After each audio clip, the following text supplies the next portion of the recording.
ইঞ্চি ইঞ্চি মাটি সোনার চাইতে খাঁটি, নগদ রক্ত দিয়ে কেনা।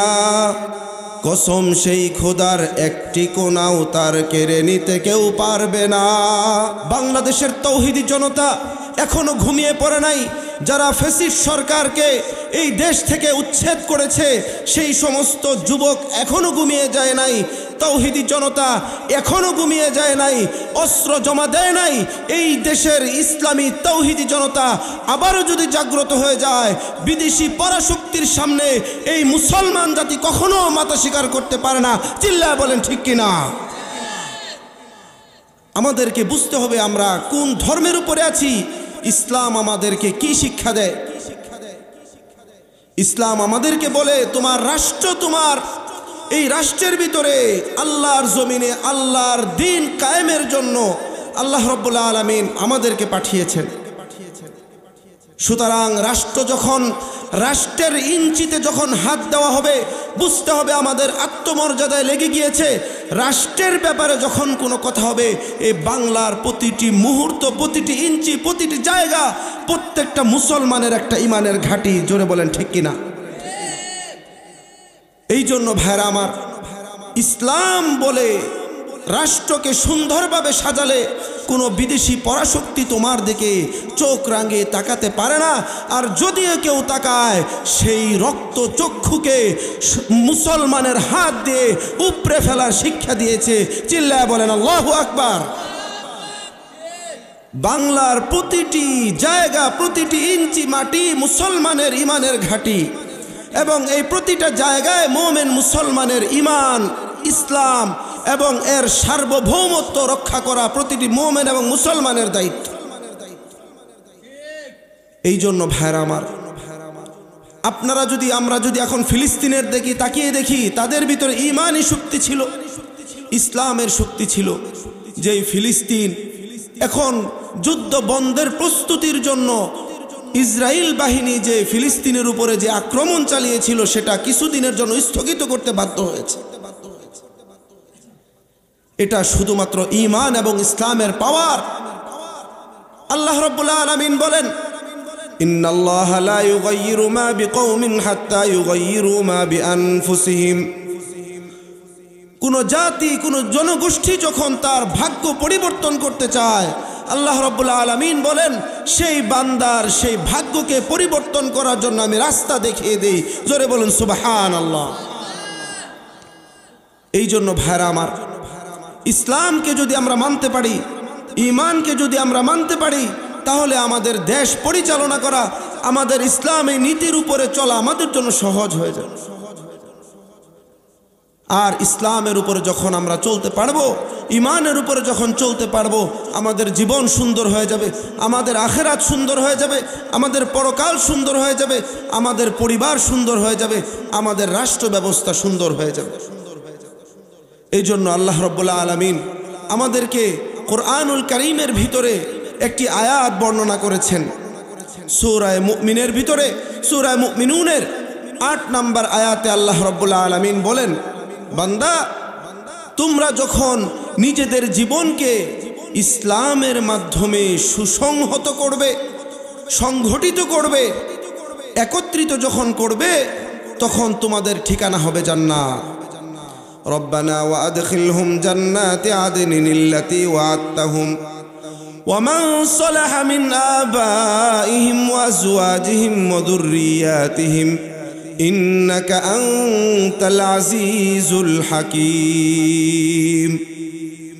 আল্লাহ রাব্বুল আলামিন তার কালামের ভিতরে ইরশাদ করেছেন, মুমিন মুসলমানরা যখন জান্নাতের দিকে হাঁটতে থাকবে, মুমিন মুসলমান যখন জান্নাতের দিকে হাঁটতে থাকবে, পিছন দিকে তাকায় আল্লাহ রাব্বুল আলামিনকে বলবে, আয় আল্লাহ, আমরা তো জান্নাতের পথে হেঁটে চলে যাচ্ছি, কিন্তু ওই যে আমার আত্মীয় স্বজন যারা ইসলাম ধর্মকে গ্রহণ করেছিল, তারা কোথায়? আমার যেই সমস্ত আত্মীয় স্বজন, যেই সমস্ত ভাই, যেই সমস্ত পরিবার পরিজনের যেই সমস্ত সদস্যরা ইসলাম ধর্মকে গ্রহণ করেছিল, সেই সমস্ত আত্মীয় স্বজনরা কোথায়? আল্লাহ রাব্বুল আলামিন ফেরেশতাদেরকে হুকুম করবেন, আমি আমার বান্দাদেরকে আদেশ করেছিলাম যদি তোমরা ঈমানের উপরে থাকো, ইসলামের উপরে থাকো, ইসলামের সঠিক নীতিমালাগুলোকে যদি তোমরা মান্য করতে পারো, তাহলে মনে রাখো তোমাদের শেষ ঠিকানা হবে জান্নাত। আর তোমাদের এই দাওয়াত ও তাবলীগের কারণে যারা ইসলাম ধর্ম গ্রহণ করেছে, যারা ইসলামের রাস্তার উপরে চলেছে, তাদের ঠিকানাও হবে জান্নাত। আল্লাহ রাব্বুল আলামিন বান্দার সাথে ওয়াদা করেছেন, যদি তোমরা সঠিক রাস্তার উপরে চলতে পারো তাহলে তোমাদের ঠিকানা হবে জান্নাত। এই জন্য আমাদের সবাইকে ইসলাম এবং মুসলমানিত্ব নিয়ে বেঁচে থাকতে হবে। আমাদের প্রথম পরিচয় হলো আমরা মুসলমান। আমাদের প্রথম পরিচয় কি ভাই? আমরা হলো মুসলমান।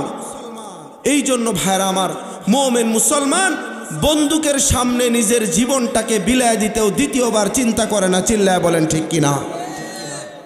ইসলাম এবং মুসলমানদেরকে এটাই শেখানো হয়েছে, যদি তুমি জিহাদের ময়দানে গিয়ে, যুদ্ধের ময়দানে গিয়ে কামানের গুলির সামনে নিজেকে যদি বিলীন করে দাও, শহীদ করে দাও, তাহলে তোমার ঠিকানা হবে জান্নাত। আর যদি তুমি বেঁচে ফিরে যাও তাহলে তুমি হবে গাজী, আর তোমার জন্য আল্লাহ তাবারক ওয়া তাআলার সুসজ্জিত জান্নাত অপেক্ষমান।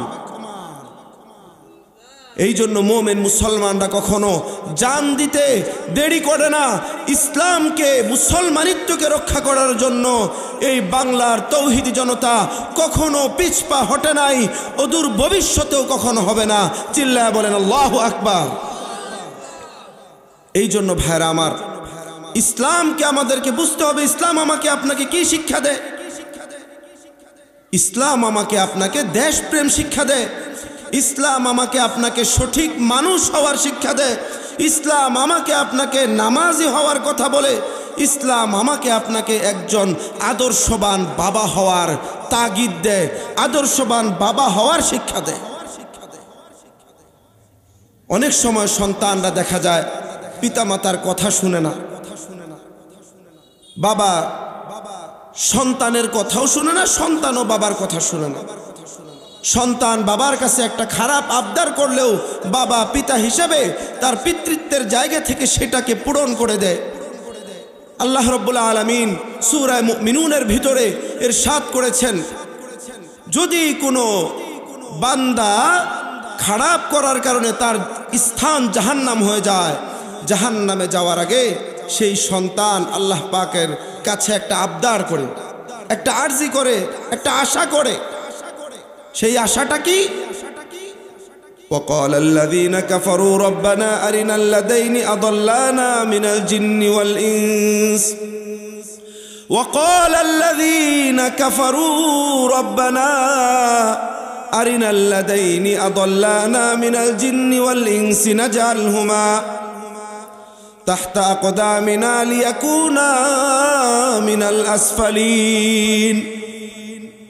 আয় আল্লাহ, আমরা তো জাহান্নামের দিকে চলে যাচ্ছি। আয় আল্লাহ, আমাদের শেষ ঠিকানা তো হবে জাহান্নাম। আয় আল্লাহ, জাহান্নামে যাওয়ার আগে যারা আমাদেরকে পথভ্রষ্ট করেছে, যারা আমাদেরকে খারাপ পথকে দেখাইছে, এই সমস্ত মানুষগুলাকে আমাদের সামনে নিয়ে আসে।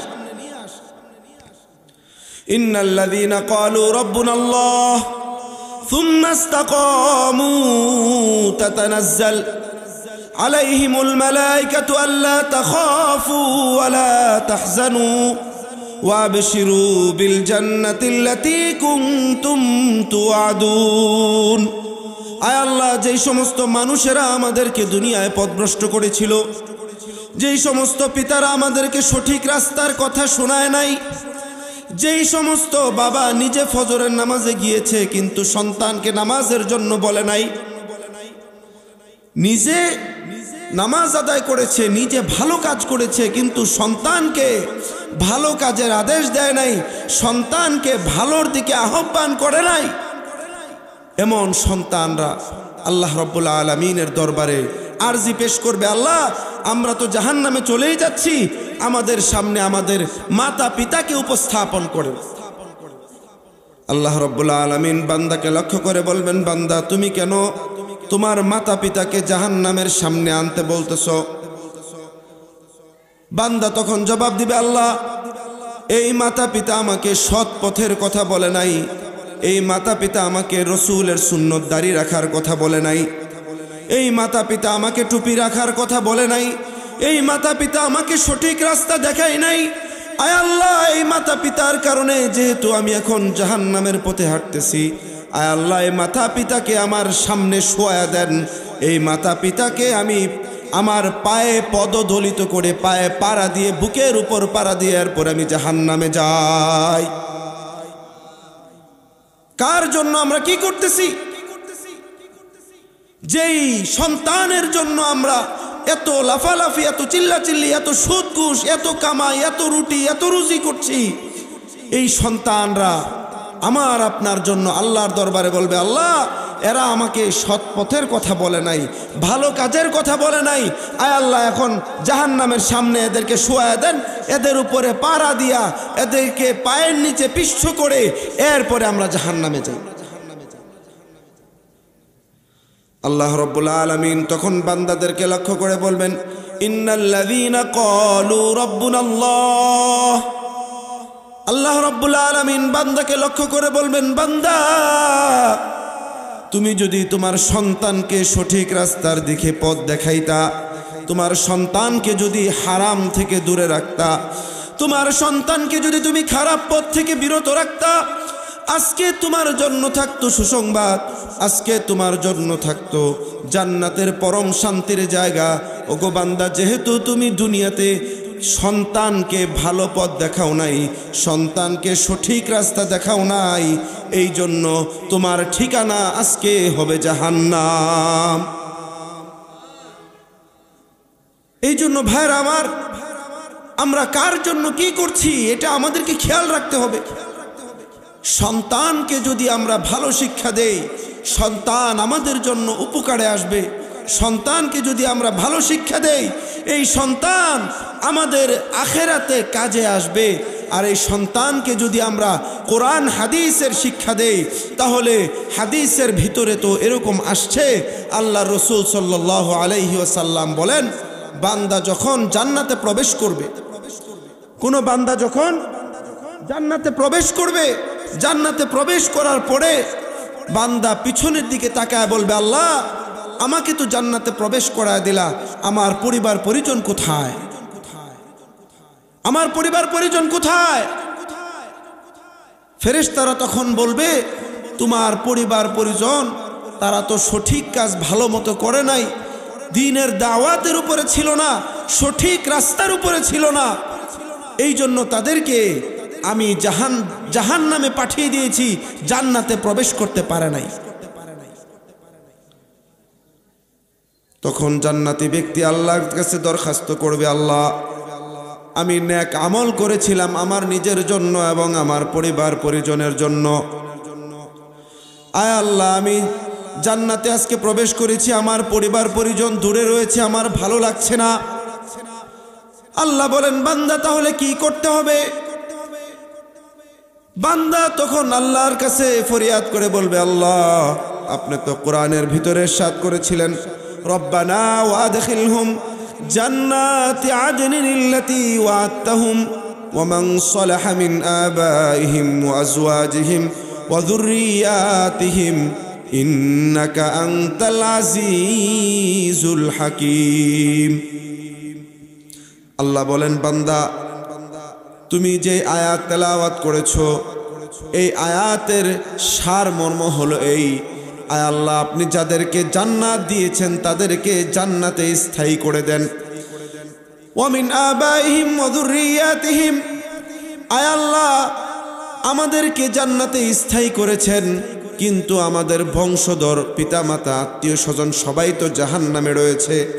আয় আল্লাহ আপনি দয়া করে মেহেরবানি করে ওই জাহান্নামে পড়ে থাকা আমাদের বাবা মা গুলাকে জান্নাতের মেহমান বানায় দেন। আল্লাহ রাব্বুল আলামিন ফেরেশতাদেরকে হুকুম করবেন, ওগো আমার ফেরেশতারা, আমার কোরআন সত্য, আমার হাদিস সত্য, আমি আমার রাসূলের মাধ্যমে যেই কথাটা বান্দাদেরকে শুনিয়েছিলাম, আমি আজকে আমার ওয়াদা রক্ষা করতে চাই। এই বান্দার যতগুলা আত্মীয় স্বজন জাহান্নামে আছে সেই সমস্ত আত্মীয় স্বজনগুলাকে ধরে ধরে জান্নাতের ভিতরে প্রবেশ করায় দাও। আল্লাহু আকবার বলেন, আল্লাহু আকবার। এই জন্য ভাইরা আমার, আমরা হয়তোবা আলেম হব নিজেরা, আর না হয় কোনো আলেম পড়াশোনা করছে এরকম তলেবুল ইলমের দায়িত্বশীল হব। যদি আমরা দায়িত্বশীল হতে পারি, আমাদের সন্তানদেরকে যদি আমরা এই দ্বীনের দাওয়াত কোরআনের কথাগুলা শিখায় যেতে পারি, তাহলে আশা করা যায় আল্লাহ রাব্বুল আলামিন সেই তলেবুল ইলমকে জান্নাত দেওয়ার পরে অবশিষ্ট আমরা যারা আছি আমাদেরকে কোরআনুল কারীমের এই আয়াতের মাধ্যমে আল্লাহ রাব্বুল আলামিন আমাদেরকেও জান্নাতের ফয়সালা করে দিবেন। বলেন সুবহানাল্লাহ। এই জন্য আল্লাহ রাসূল সাল্লাল্লাহু আলাইহি ওয়াসাল্লাম হাদিসের ভিতরে বলেছেন, কুন আলিমান আও মুতাআল্লিমান আও মুহিব্বান, হয় তুমি আলেম হয়ে যাও, আর না হয় যারা ইলম শিক্ষা করে তাদেরকে মুহাব্বত করো, তাদেরকে ভালোবাসো। আজকাল দেখা যায় মাদ্রাসায় কোন ছেলেটাকে পড়তে দেয় যেটা একেবারে দুর্বল হয়ে গেছে, বা যাদের আর্থিক অবস্থা একেবারে দুর্বল, এই সমস্ত দুর্বল শ্রেণীর মানুষদেরকে আমরা মাদ্রাসায় পাঠাই, এরকম আমরা মনে করে থাকি। আল্লাহ রাব্বুল আলামিন বলেন, বান্দা তুমি আখিরাতের উপরে ইনভেস্ট করতেছো, আখিরাতকে নিজের জীবনের পুঁজি হিসাবে কামাই করে নাও, তাহলে দেখতে পারবা আল্লাহ রাব্বুল আলামিন কোরআনুল কারীমের ভিতরে বলেছেন, বান্দা তুমি আমাকে যা দিবা আমি সেটাকে 10 গুণ বাড়ায়া দিব। তুমি আমাকে যদি অল্প একটু দাও, আমি তোমার দিকে 10 হাত আগায় আসবো। তুমি যদি আমার দিকে 1 হাত আগায় আসো, আমি তোমার দিকে 10 হাত এগিয়ে যাব। আল্লাহ রাব্বুল আলামিন কোরআনুল কারীমের ভিতরে ইরশাদ করেছেন, মান জাআ বিল হাসানাতি ফালাহু আশরু আমসালিহা, মান জাআ বিল হাসানাতি ফালাহু আশরু আমসালিহা ومن جاء بالسيئة فكبت وجوههم في النار। আল্লাহ রাব্বুল আলামিন বলেন, বান্দা তুমি যদি আমার দিকে 1 হাত আগায় আসো, আমি তোমার দিকে 10 হাত এগিয়ে যাব। তুমি আমার জন্য যদি একটা নেক আমল করো, আমি তোমাকে সেই নেক আমলের সওয়াব 10 গুণ বাড়ায় দিব। আর অপর দিকে আল্লাহ রাব্বুল আলামিন বলেন, বান্দা তুমি যদি কোনো গুনাহ করো, আমি সেটাকে 10 গুণ বাড়ায় দিব। এরকম না, তুমি যেই গুনাহ করেছো সেই গুনাহের কারণে অতি সামান্য একটা গুনাহ লেখা হবে। কিন্তু অপর দিকে দেখা যায় আমরা যদি একটা নেক আমল করি, এই নেক আমলের বিনিময়ে আল্লাহ রাব্বুল আলামিন 10 গুণ বাড়ায় দেন। আর সামনে আসতেছে পবিত্র রমাদানুল মুবারক। এই রমাদানুল মুবারকে আমরা সর্বোচ্চ চেষ্টা করব আমরা যেন এই রমাদানুল মুবারকটাকে আমল করে ঈমানের সাথে, কালেমার সাথে, নামাজের সাথে যেন আমরা এই রমাদানটাকে কাটাইতে পারি। এই জন্য রমজান আসার আগে আল্লাহ রাসূল সাল্লাল্লাহু আলাইহি ওয়াসাল্লাম আমাদেরকে দোয়া শিখিয়েছেন। আমি বলছি, আপনারাও আমার সাথে সাথে বলবেন, আল্লাহুম্মা বারিক লানা ফি রজব ওয়া শাবান। সকলে একটু আওয়াজ করে বলি, আল্লাহুম্মা বারিক লানা, আল্লাহুম্মা বারিক লানা ফি রজব ওয়া শাবান ওয়া বাল্লিগনা রমাদান। আল্লাহুম্মা বারিক লানা ফি রজব ওয়া শাবান ওয়া বাল্লিগনা রমাদান।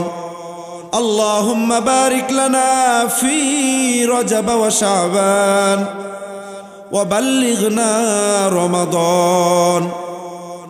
আল্লাহ রাব্বুল আলামিন তার হাবিবকে জানা দেয়, ওগো হাবিব, এই দোয়ার মর্মার্থ হলো এই, আয় আল্লাহ আপনি রজব এবং শাবান মাসের মধ্যে বরকত দান করেন এবং আমার হায়াতটাকে বাড়িয়ে দিয়ে আমাকে পবিত্র রমজানুল মুবারকে পৌঁছার তৌফিক দান করেন। এই জন্য আল্লাহ রাসূল আমাদেরকে আগের থেকে প্রস্তুতি নেওয়ার তৌফিক দান করেছেন।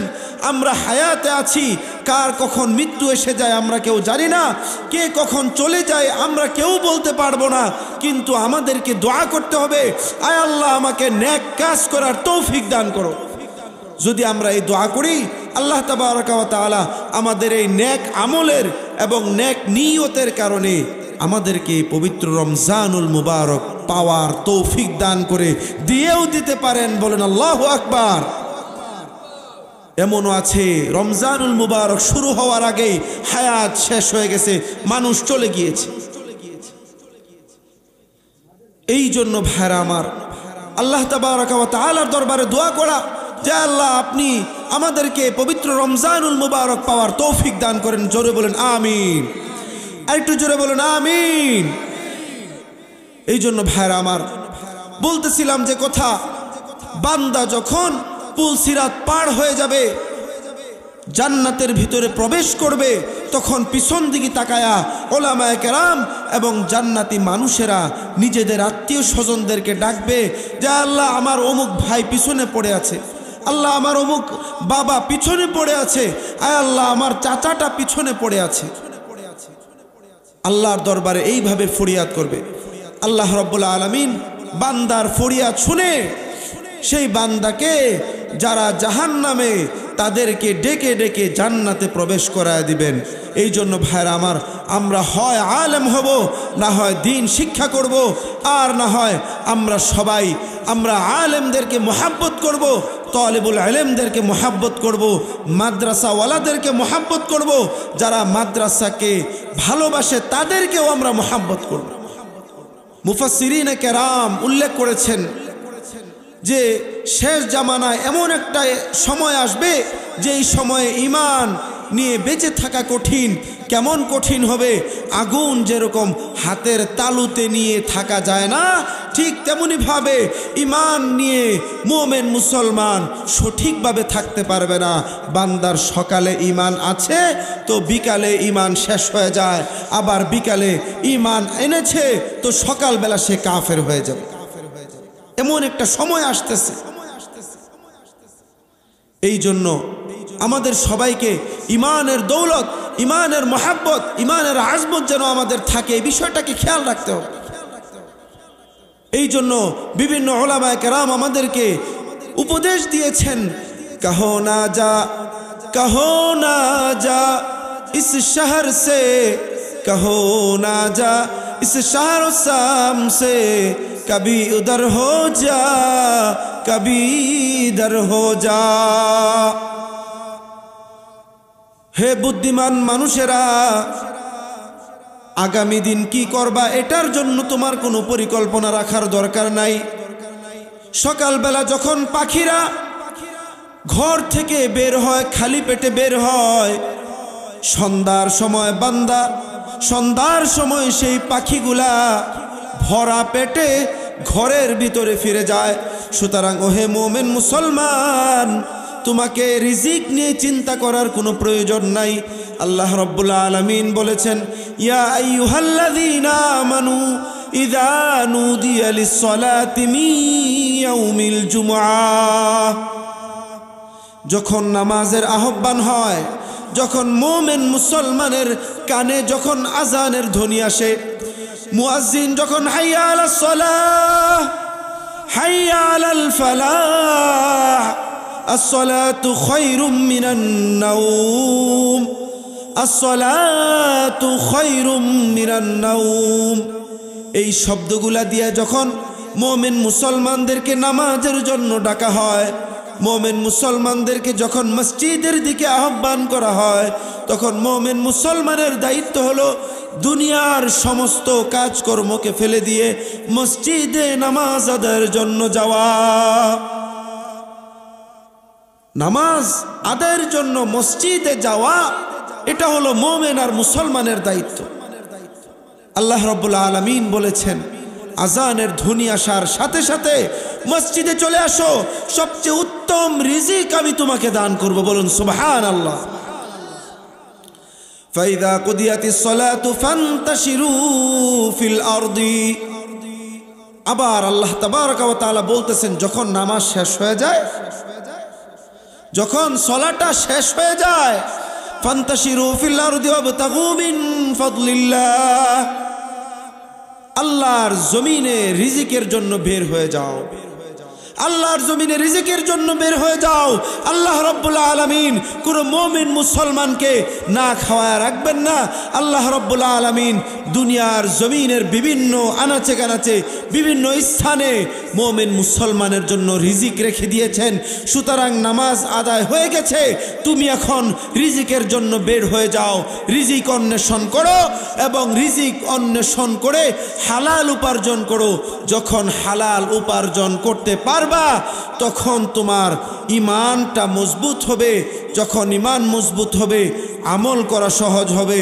যখন আমল করা সহজ হবে তখন ইসলামের জন্য যখনই কোনো ডাক আসবে নিজের জীবন দিয়ে, জান দিয়ে, মাল দিয়ে ঝাঁপিয়ে পড়া সহজ হয়ে যাবে। চিল্লায় বলেন ঠিক কিনা? কিন্তু যদি ঈমান হয় দুর্বল, যদি ঈমান হয় নড়বড়, তাহলে মুয়াজ্জিন যখন ফজরের সময় বলে আসসালাতু খায়রুম মিনান নাওম, ঘুম থেকে নামাজ উত্তম, ওহে মোমেন, ওরে মোমেন মুসলমান, ঘুম থেকে নামাজ উত্তম, উঠো, উঠে নামাজে দাঁড়িয়ে যাও, দিনের শুরুটা তোমার নামাজ দ্বারা হোক। এই দাওয়াত যখন আমার আপনার কানে আসে, কিন্তু ঈমান দুর্বল হওয়ার কারণে এই ঠান্ডা সামান্য শীতের মধ্যে পানি দিয়া ওযু করব এই সাহস আমাদের হয় না। ঠান্ডা পানি দিয়ে ওযু করব এই সাহস আমাদের হয় না। কিন্তু সাহাবায়ে কেরামের ঈমান কেমন ছিল? আল্লাহ রসুলের মৃত্যুর খবর যখন উহুদের ময়দানে ছড়িয়ে গেল, তখন সাহাবায়ে কেরামের ভিতরে কিছু কিছু সাহাবায়ে কেরাম যারা নতুন ঈমান গ্রহণ করেছিলেন তারা বলতেছেন আল্লাহ রসুল শহীদ হয়ে গিয়েছে, চলো আমরা নিজ গৃহে ফিরে যাই। অপরদিকে যারা যেই সমস্ত যুদ্ধবাজ মুমিন মুসলমান ছিল তারা বলতেছে, যেই আল্লাহ যেই রাসূলের জন্য ইসলাম ধর্ম গ্রহণ করলাম, যেই আল্লাহ এবং তার রাসূলের জন্য ঈমান আনলাম, যেই আল্লাহ এবং তার রাসূলের জন্য বাপদাদার ধর্মকে ছেড়ে দিলাম, সেই রাসূল যখন দুনিয়ায় নাই, আমাদের দুনিয়ায় থাকার কোনো অধিকার নাই। চলো এখন আমরা সবাই যুদ্ধের ময়দানে জিহাদ করতে করতে নিজের জীবনটাকে বিলায় দেই। হযরত তালহা রাদিয়াল্লাহু আনহু যুদ্ধের ময়দানে এমন ভাবে যুদ্ধ করেছেন, যুদ্ধের পরে শহীদ যে হয়েছেন তাকে চেনার কোনো উপায় নাই। শত্রুরা এমন ভাবে আঘাত করেছে, এত পরিমাণ আঘাত করেছে যে আঘাতের কারণে তিনি যে কার আত্মীয় স্বজন কেমন কি তার আকৃতি নষ্ট হয়ে গিয়েছে। সাহাবায়ে কেরাম ইসলামের জন্য জীবন দিয়েছেন, সাহাবায়ে কেরাম ইসলামের জন্য জান দিয়েছেন, সাহাবায়ে কেরাম ইসলামের জন্য সম্পদ দিয়েছেন, নিজেদের সন্তানকে কুরবানি করেছেন। কিন্তু আমাদের ঈমান হলো এমন যে ইসলামের কথা বললে মানুষ ধরে নিয়ে যায়, ইসলামের কথা বললে নিজেকে ছোট মনে হয়, এই জন্য আমরা ইসলামের কথা বলতে অনেকেই ভয় পাই। মানুষ মুখে দাড়ি রাখলে মনে করে যে মোল্লা মুন্সি হয়ে গেছে, এই জন্য দাড়ি রাখে না। অথচ আল্লাহ রসুল সাল্লাল্লাহু আলাইহি ওয়াসাল্লাম দাড়ি রাখাকে আবশ্যক করে দিয়েছেন। কিন্তু আমাদের ঈমানের হালত এমন হয়ে গেছে যে আমরা মানুষ খারাপ বলবে এই জন্য আমরা দাড়ি রাখতে পারি না, মানুষ খারাপ বলবে এই জন্য আমরা টুপি পরি না, মানুষ মুসল্লি বলবে, মোল্লা বলবে এই জন্য মসজিদে যায় না। মানুষ অনেক কথাই বলবে, কিন্তু আমাদেরকে খেয়াল রাখতে হবে যে আল্লাহ রাব্বুল আলামিন আমাকে আপনাকে দুনিয়ায় পাঠিয়েছেন, সেই আল্লাহ রাব্বুল আলামিন আমাদেরকে আবার যখন টান দিবেন, ডাক দিবেন, তখন যদি ঈমান ছাড়া যদি আমরা কবরে যাই, মনে রাখতে হবে সেই অন্ধকার কবর আমাদের সাথে ভালো ব্যবহার করবে না। এই জন্য সুন্দর জীবন পেতে হলে আমাদেরকে কোরআনের পথে আসতে হবে। সুন্দর জীবন আমরা যদি পেতে চাই হাদিসের পথে আসতে হবে। সমাধান চাও যদি জীবনে মরণে, ফিরে যাও খুঁজে নাও চোখ রাখো কোরআনে। সমাধান চাও যদি জীবনে মরণে, ফিরে যাও খুঁজে নাও চোখ রাখো কোরআনে, তবেই পাবে সুখ শান্তির ঠিকানা, তবেই পাবে সুখ শান্তির ঠিকানা। চিল্লায় বলেন ঠিক কিনা? এই কোরআন ছাড়া আমাদের কোনো শান্তির কোনো পথ নাই। কোরআন যখন আমরা নিজেদের ভিতরে লালন করব, তখনই আমাদের সমাজে সুখ শান্তি ফিরে আসবে, তখনই আমাদের সমাজে শান্তি ফিরে আসবে। অন্যথায় কোনো শান্তি মিছিলের মাধ্যমে সমাজে শান্তি ফিরে আসতে পারবে না। শান্তি মিছিলের মাধ্যমে ঘরে শান্তি আসতে পারে না। যখনই আমরা কোরআন এবং হাদিস অনুযায়ী নিজে চলব, নিজে আমল করব, তখনই আমাদের পরিবারে শান্তি নেমে আসবে। এই জন্য দেখবেন ওলামায়ে কেরামের টাকা পয়সা খুব বেশি না, কিন্তু আল্লাহ রাব্বুল আলামিন এই ওলামায়ে কেরামের পরিবারে শান্তি সুখ দিয়েছেন। একজন আলেমের গ্রাম অঞ্চলে বেতন কত হয়? 10,000 15,000, কিন্তু অনেক ক্ষেত্রে আমরা দেখতে পাই কোনো অনুষ্ঠান উপলক্ষে আমরা 20-25,000 টাকার বাজার করে ফেলেছি, কিন্তু আমরা কখনো খেয়াল করি না একজন আলেম মানুষ মসজিদে ইমামতি করেন, তিনি কিভাবে 10,000 টাকায় পুরা পরিবার পুরা মাসকে চালান। এর একমাত্র সূত্র হলো, যদি সুখে শান্তিতে থাকতে চাও, যদি ঈমানের উপরে থাকতে চাও, যদি মনের যে শান্তি, এই শান্তিকে যদি কেউ পেতে চাও, তাহলে অবশ্যই কোরআনের ছায়াতলে আসতে হবে, ইসলামের ছায়াতলে আসতে হবে। ইসলাম ছাড়া অন্য কোনো সমাজ ব্যবস্থা, অন্য কোনো জীবন ব্যবস্থা আমাকে আপনাকে সুখ শান্তির ঠিকানা দিতে পারে না। জোরে বলুন ঠিক কিনা? আল কোরআনের ডাক এসেছে, চলে আয় সকলে মিলে, আয় রে নবীন আয় রে প্রবীণ, ছুটে এই পতাকা তলে, আয় রে নবীন আয় রে প্রবীণ, ছুটে এই পতাকা তলে। আল কোরআনের ডাক যদি আসে, আমাদের সবাইকে জান দিয়ে, মাল দিয়ে, সম্পদ দিয়ে, সন্তান সন্ততি দিয়ে কে কে রাজি আছি একটু আল্লাহকে হাত তুলা দেখায় দেয়। আল্লাহু আকবার। আল্লাহ আপনি এই মজলিসকে কবুল করে নেন, আয় আল্লাহ আপনি এই মাজমাকে কবুল করে নেন, আয় আল্লাহ আমাদের সবাইকে ইমানের সাথে কবুল করে নেন। আয় আল্লাহ ইমান ছাড়া যদি আপনি ডাক দেন, সেই অন্ধকার কবর তো আমাদেরকে ছাড় দিবে না। আয় আল্লাহ যদি আমরা ঈমান না নিয়ে দুনিয়ার থেকে যাই, আয় আল্লাহ আপনার হাবিবের ভাষ্য অনুযায়ী মালাকুল মউত যখন এসে যাবে, বান্দার হালত হয় দুই অবস্থা, এক ভালো নয়তো খারাপ। যদি ভালো হয়, জান্নাত থেকে একটা তাওয়াল আনা হয়, একটা রুমাল আনা হয়, যেই রুমালের ভিতরে বান্দার রূহটাকে বের করে রাখা হয়, সেই সুগন্ধিযুক্ত রুমাল যখন আকাশে নিয়ে যাওয়া হয়, ফেরেশতারা জিজ্ঞাসা করে, এটা কোন বান্দার হায়াতকে নিয়ে এসেছো, কোন বান্দার হায়াত রূহকে নিয়ে এসেছো? ভালো বান্দা, ভালো মানুষের রূহ সম্পর্কে ফেরেশতারা প্রশংসা করতে থাকে। ভালো মানুষের রূহকে আল্লাহ রাব্বুল আলামিন এতটা সুগন্ধি দিয়ে দেয়, যেই সুগন্ধিটা দুনিয়া এবং আসমানের সমস্ত জায়গায় বিরাজ করতে থাকে। কিন্তু অপরদিকে যদি আমার আপনার মৃত্যুর সময় যদি ঈমানটা নসিব না হয়, কালেমা যদি নসিব না হয়, তাহলে আমার আপনার রূহ যখন হযরত আজরাইল আলাইহিস সালাম যখন নিতে আসবেন, তখন রূহটা শরীর থেকে বের হতে চায় না, দেহের বিভিন্ন অঙ্গ প্রত্যঙ্গে লুকিয়ে থাকে। হযরত আজরাইল বাহিরে এসে মুখের মাইয়েতের মুখের সামনে দাঁড়িয়ে রূহকে বের হওয়ার জন্য বলে, কিন্তু রূহ বের হতে চায় না, কারণ তার রূহ জানে যদি আমি বের হই তাহলে আমার ঠিকানা হবে জাহান্নাম। এই জন্য হযরত আজরাইল আলাইহিস সালাম যখন রূহকে বের হতে আদেশ করেন, রূহ তখন বের হয় না।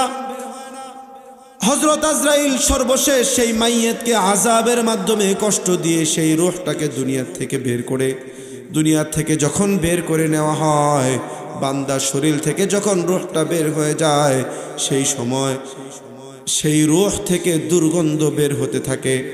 আল্লাহ রাব্বুল আলামিন জাহান্নাম থেকে একটা নোংরা পচা বস্তা পাঠান, যেই বস্তার ভিতরে সেই পচা রূহটাকে ঢুকানো হয়। ফেরেশতারা সি সি করতে থাকে, আয়ে দুর্গন্ধ, কি দুর্গন্ধ শুরু হয়ে গেল। এই রূহ থেকে পচা দুর্গন্ধ বের হচ্ছে, এই রূহটাকে তাড়াতাড়ি নিয়ে যাও, এই রূহটাকে সরায় দাও। আসমান যখন যাওয়া হয়, আসমানের দরজা বন্ধ হয়ে যায়। আসমান থেকে বলা হয় এই রূহটা আবার জমিনে পাঠায় দাও। আল্লাহ রাব্বুল আলামিনের হুকুমে এই রূহটাকে আবার সেই বান্দার ভিতরে প্রবেশ করায় দেওয়া হয়। বান্দার ভিতরে যখন প্রবেশ করায় দেওয়া হয়, বান্দা তখন আর হায়াতের ভিতরে থাকে না, সেই মানুষটাকে তখন হয়ে যায় লাশ। কিছুক্ষণ আগেও যেই মানুষটা জীবিত ছিল সেই মানুষটা এখন লাশ হয়ে যায়। ছেলে মেয়েরা সেই লাশের পাশে থাকতে চায় না, সন্তানরা সেই লাশ থেকে দূরে সরে যায়। ছেলেরা বলে এই লাশ আমার ভয় হয়, এই লাশের সাথে আমার থাকতে ইচ্ছা হয় না। স্ত্রী বলে আমি এই লাশের সাথে থাকবো না, এই লাশকে ঘর থেকে বের করে দাও। বলে কিনা এটা? মানুষ মারা যাওয়ার পরে সুন্দর কাপড় দিয়ে ঢেকে দেওয়া হয়। এই কাপড়টাও ঘরের কোনো দামি কোনো কাপড় না, বরং ঘরের বিছানার পরিত্যক্ত যেই চাদরটা আছে সেই চাদর দিয়ে ঢেকে দেওয়া হয়। এত সুন্দর বাড়ি করলেন, এত সুন্দর দালান করলেন, এত সুন্দর ঘর বাড়ি বানাইলেন, এত সুন্দর বিছানার চাদর কিনলেন, কিন্তু এই সুন্দর জিনিসপত্র দিয়াও আপনার শেষ বিদায়টা হবে না। শেষ বিদায়টা হবে কিসের মাধ্যমে? শেষ বিদায়টা হবে আপনার সেই পচা নোংরা কাপড় দিয়া এবং সাদা 3 টুকরা কাপড় দিয়া। যখন আর কোনো কিছু থাকবে না, তখন এই 3 টুকরা কাপড় দিয়ে আমার আপনার বিদায় হয়ে যাবে।